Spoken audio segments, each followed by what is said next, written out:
আসসালামু আলাইকুম রহমতুল্লাহ বরকাতু। আলহামদুলিল্লাহ, আমাদের কাছে রমজান মাস এসেছে। আর এই রমজান মাসের শেষ দশকে এতেকাফের কথা বলা হয়েছে।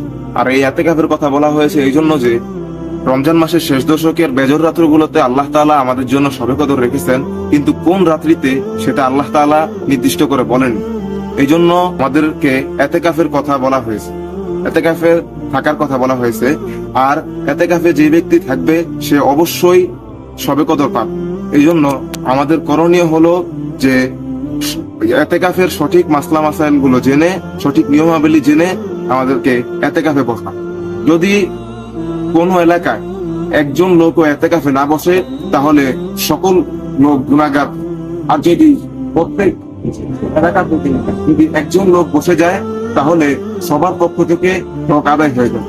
এই জন্য আমরা সবাই চেষ্টা করবো এতেকাফে বসার জন্য। আর যদি সবার না হয় তাহলে অন্তত প্রত্যেক এলাকা থেকে এক দুইজন লোক যেন এতেকাফে বসে, সেজন্য আমরা অবশ্যই চেষ্টা করব। আল্লাহ তাআলা আমাদের সবাইকে তৌফিক দান করুক। আসসালামু আলাইকুম ওয়া রাহমাতুল্লাহ।